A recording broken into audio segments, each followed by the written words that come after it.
स्वप्न दोष क्यों होता है, ये सबसे बड़ा प्रश्न है एक जवान लड़के के लिए जो अभी धीरे धीरे जवान हो रहा है। क्यों है सबसे बड़ा प्रश्न? क्योंकि समाज इसके विषय में बड़ी बड़ी भ्रांतियां फैला रहा है। व्यक्ति किसी से कह नहीं सकता, शर्म के मारे इसके विषय में बात नहीं की जाती। और रात में अगर आपका सीमेन इजैक्यूलेट हो गया आपके अंडरवियर में तो आपको भयानक गिल्ट महसूस होती है। कहीं कुछ बहुत बड़ा पाप तो नहीं हो गया मुझसे, कहीं मेरा ब्रह्मचर्य नष्ट तो नहीं हो गया है। ये सारा कंफ्यूजन है ना। अगर हाँ तो ये वीडियो आपके लिए है। और अगर आप ये सोचते हैं कि स्वप्न दोष कोई कमजोरी है, कोई पाप है या कोई बीमारी है, तो अगले कुछ मिनट आपके सोच को पूरी तरीके से बदल देने वाली है, क्योंकि साइंस कुछ और ही कहती है इस विषय में। देखिए, भारत में करोड़ों लड़के हर साल एक चीज को लेकर एंजाइटी में जीते हैं। कोई घर में पूछ नहीं सकता, स्कूल में पढ़ाया नहीं जाता और इंटरनेट पर जो मिलता है वो ज्यादातर डराने वाला होता है। धात रोग हो जाएगा, टेस्टोस्टेरोन कम हो जाएगा, याददाश्त चली जाएगी। लेकिन क्या इनमें से कोई भी बात सच है?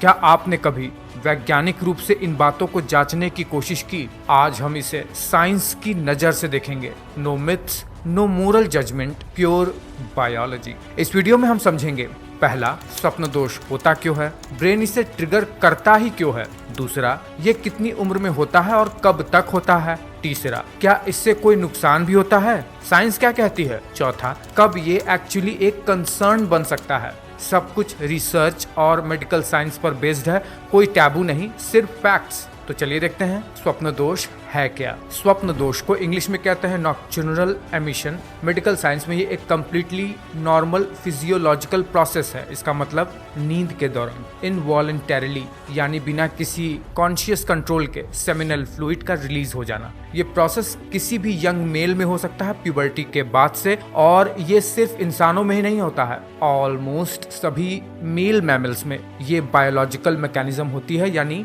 नेचर ने इसे डिजाइन किया है और नेचर कभी गलती नहीं कर सकता है। ब्रेन ये क्यों करता है?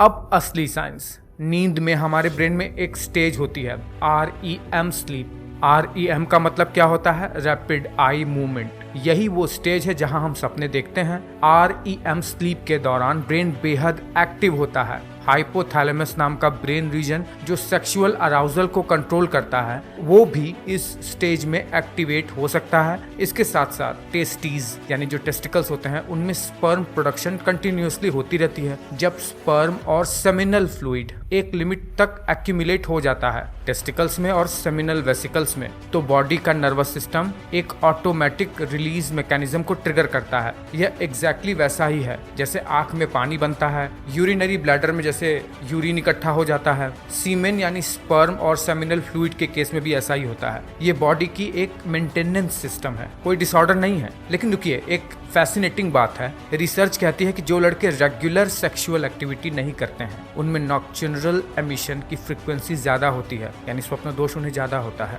और जो करते हैं उनमें कम।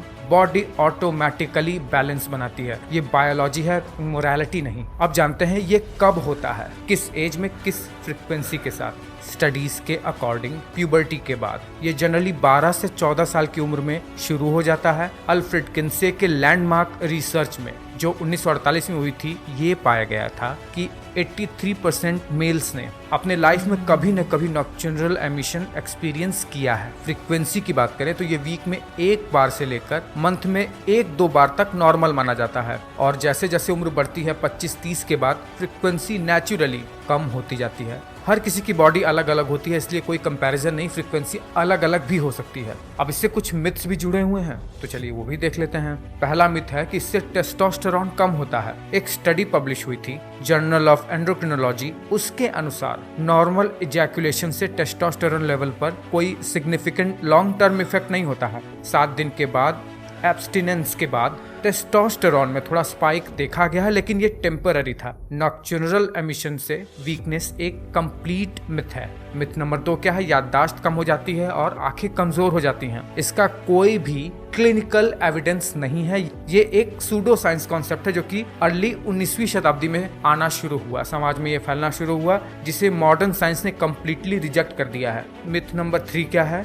धात रोग हो जाता है इससे। जबकि सच्चाई ये है कि ये एक कल्चरली स्पेसिफिक एंजाइटी डिसऑर्डर है जो एक्सेसिव गिल्ट और फियर की वजह से होता है, जिसे लोग धात रोग कह देते हैं। नॉक्चुरल एमिशन खुद कोई डिसऑर्डर नहीं है, यानी स्वप्नदोष कोई बीमारी नहीं है। डर और शेम को नॉर्मलाइज करना ये असली प्रॉब्लम है, ये कोई नॉर्मल बात नहीं है। मिथ नंबर 4, इसे रोका जा सकता है या इसे रोकना बहुत ज़रूरी है, नहीं तो ब्रह्मचर्य नष्ट हो जाएगा।